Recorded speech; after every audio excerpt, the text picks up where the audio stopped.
There is a story behind every story.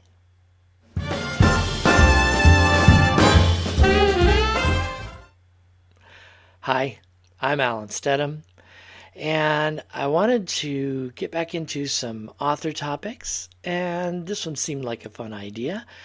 The story behind every story. Because truthfully, there is a story behind every story that has ever been written.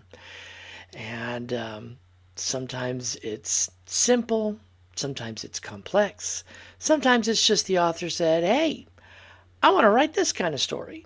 So today we're going to focus on the stories behind my novels. I'm going to finish with a short story that's going to be coming out in the Christmas Miracles anthology in November. So I'm going to start with the former things because the story behind that is pretty interesting. And that is that during the COVID-19 lockdowns, I was at home and was planning to write on something else. I actually never intended to write the former things, but I was having a prayer before doing some other writing, and the Lord gave me the idea for the story. Just bang, there it is. That it was to be a story about a young male atheist, college graduate, trying to get his life together, and the story is about him and how the Lord works in his life even when he doesn't know the Lord is working in his life. And I could feel the importance of the story. It literally became my focus for the next year. The initial draft took 33 days, but it took the better part of a year to go through and with my wife and do the edits and the rewrites and get it ready for the publisher. But part of what made it so interesting and challenging is that the character, Sean Winter, 24 years old, um, he's an atheist, he's an introvert, he's literally the opposite of me because I'm an extrovert and I'm a Christian, and you know I have written characters like side characters who happen to be atheists before, but this is the first time making them a main character and also writing in first person. I tend to write in third person, but but for this story to work, I knew it needed to be in first person, present tense, and that allowed for me to tell Sean's story from his point of view, and that made it really powerful. But it was also really challenging, and I had to do a lot of research into atheists, and then call on experience from friends and acquaintances I've had over the years who were atheists, and it all came together in this story called "The Former Things." And so that was the first one I'm going to go into. Next, I'd like to talk about Mindfire, my debut novel. Um, that one is kind of complex in the regards that before I even started the novel, which was I wanted to do for National Novel Writing Month in 2013, and that's during the month of November each year for National Novel Writing Month. Um, Authors are encouraged to write a 50,000 word first draft novel. And so I wanted to do that. I'd been doing comics and web comics before that, but for a long time I desired to get into novel writing. But before I did, I had a prayer, and I handed over all my creativity to the Lord. I said, Lord, I want you to use me in this, and I want you to give me the story. And and he did. But what was interesting is that he brought back to mind one of the stories from the superhero comics, original superhero team comics called the Armen, that I had done between 1980 and 2000. And I actually started as a 10-year-old and basically tried to wrap it up at 30. And I'd done a lot of stories over the years with a lot of characters, but there was one particular story, and that was where the character who would become Leia Hamilton in Mindfire, where her character became a Christian and why, and the circumstances surrounding it.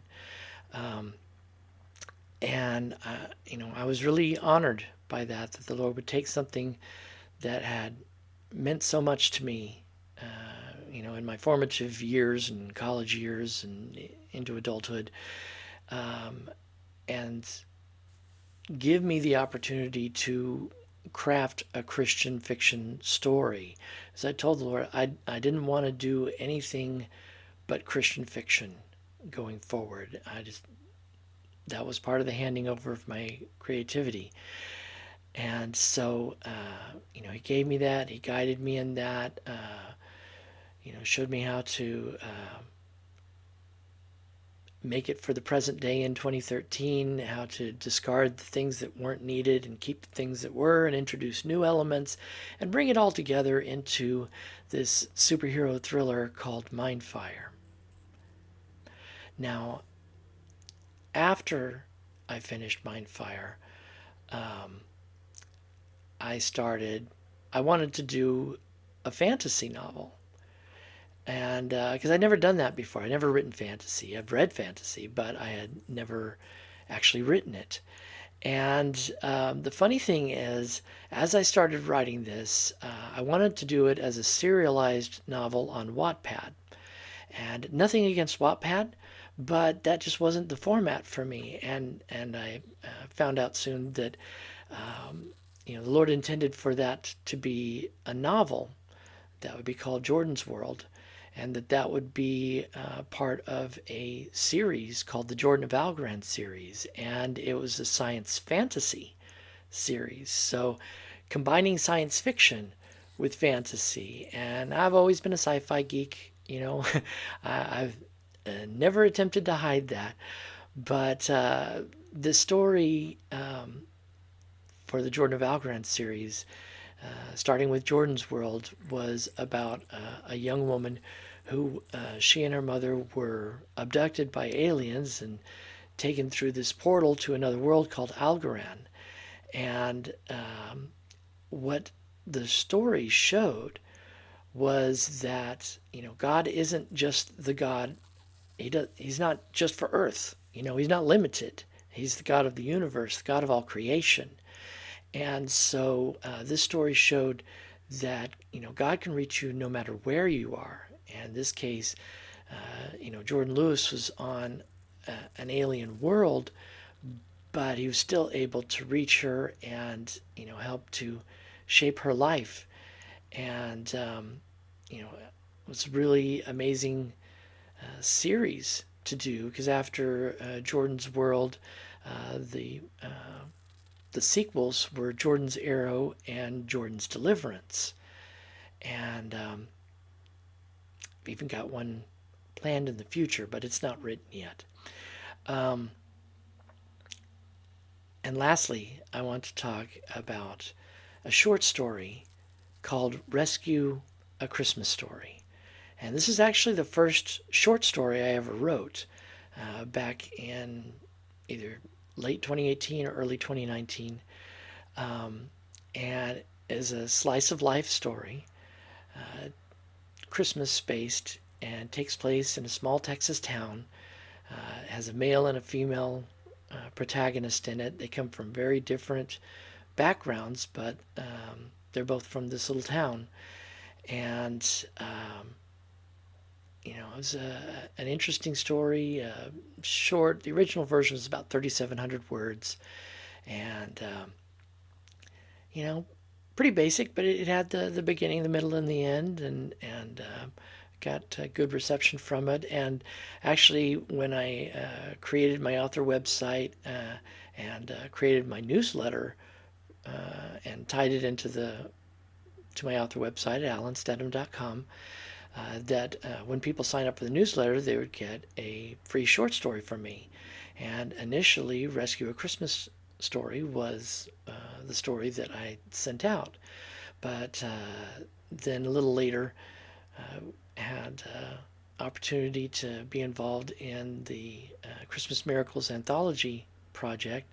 So I pulled that story, the Rescue a Christmas Story, from the website, and I started getting it ready for the anthology. And so I had to, I didn't rewrite it from scratch, I built on it. And so the 3,700 word story ended up being between like 12 and 14,000 words. It was a little more detailed, and gave more of the motivations and the where the characters were coming from than the original version. And and that's going to go into Christmas Miracles, which is a special Christmas anthology from Ambassador International. It's being released on November 1st. I'll put the links for that, and I made a trailer for the short story just recently, and I'll put a link to that in the description as well. But I think it's interesting how each story has a story behind it, and to the Christian fiction authors and the authors reading this, I would love to know some of the stories behind your stories, whether they're novellas, novels, short stories. I'd like to hear about them in the comments. And for readers, I would like to know if you know any stories behind the stories of any of your favorite fiction. And if you like this video, please like it, subscribe to the channel if you haven't already. Click the little notification bell so you can get updates when I release new videos like this one. And share the video. And I'd love it if we could just, build a little community here on my channel. And I thank you very much for spending this time with me. And as always, we'll see you next time.